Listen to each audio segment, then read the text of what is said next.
রাজ্যের কি খবর? আপনার রাজ্যের দ্রব্যমূল্যের যে হার, প্রজারা খাবে কোন মাল? সাহস সেনাপতি, আমার মুখে মুখে তুমি তর্ক করো, তোমার এত বড় সাহস কিভাবে হয়? ক্ষমা করেন সেনাপতি, আমি শুনলাম আমার রাজ্যের নাকি প্রজারা 15 দিন থেকে হাগে না। হাঁটবে কি করে? তারা তো কোনো কিছুই খায় না। দ্রব্যমূল্যের যে হার। সেনাপতি, তোমাকে যে আমি এত এত টাকা দিতেছি, আমি রাজ্য শহরে গিয়ে দেখি সবগুলো রাস্তা কেটে তুমি করেছো সব খাল। তোমার মতো সেনাপতি দিয়ে আমি করব কোন সেনাপতি? বস্তায় বস্তায় টাকা দিতেছো, সব টাকা তুমি কি করতেছো সেটাই আমি জানি না। সেনাপতি, এরকম করে চলতে থাকলে আমার রাজ্য আমি যে কবে মারা যায় সেটাই আমি বুঝতে পারতেছি না। সেনাপতি, আমি যদি মারা যাই আমার রানীকে দেখবে কে? আমি তো বুঝতে পারতেছি না। চিন্তা করেন না মহারাজ, রানীকে দেখার জন্য আমি আছি। সেনাপতি, বলো আমার রাজ্যের কি খবর সবর তুমি রাখতেছো?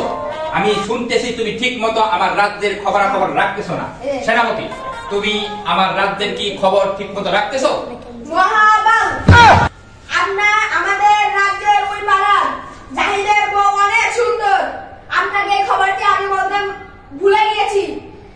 আপনি মরে যাওয়ার আগে আমার এই শেষ ইচ্ছাটা পূরণ করে দেন। জাহিদের বউর সাথে আমার বিয়ে দিয়ে দেন। জাহিদের বউর সাথে আমার বিয়ে দিয়ে দেন, নাহলে আমি মরে যাবো। সেনাপতি, আমি তো দেখছি তোমার আমার রাজ্যের যে রাস্তাঘাট ফসলাবাদী আমার যে প্রজারা আছে তাদের যে সুখ দুঃখ এসব তুমি না দেখে বর্তমানে তুমি এই মেয়েদের প্রতি বেশি লোভ করতেছো। কার বউ সুন্দর, কার বউ দেখতে ভালো, এসব নিয়ে করে আসো। সেনাপতি, তোমার মতো সেনাপতি দিয়ে আমি আর আমার রাজ্য চালাতে চাই না। তোমার মতো সেনাপতি দিয়ে আমার রাজ্য চালালে আমার প্রজারা না খেয়ে দুঃখে দুঃখে মারা যাবে। তোমার মতো সেনাপতি আমি চাই না। যা এখান থেকে ভাগ, তুই দূর হয়ে যা আমার রাজ্য থেকে। তোর মতো রাজা এই রাজ্যে যোগ্য নয়। সিপাহী, সিপাহী, ওই বেয়াদবটাকে ধরে আমার সামনে নিয়ে আসো, এখনই হাজির করো।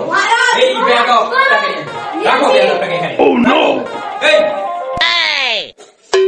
তোর মতো সেনাপতি দিয়ে আমার দেশটা, আমার এই রাজ্যটাকে আমি ধ্বংস করে ফেলছি।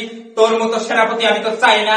তোর মতো সেনাপতিকে আমি যাবজ্জীবন আমার কারাদণ্ডে বন্দী করে রাখবো। তোকে ছাড়া হবে না। এই সিপাহীগণ, তোমরা সবাই এই বেয়াদবটাকে ধরে নিয়ে আমার কারাগারে নিক্ষেপ করো।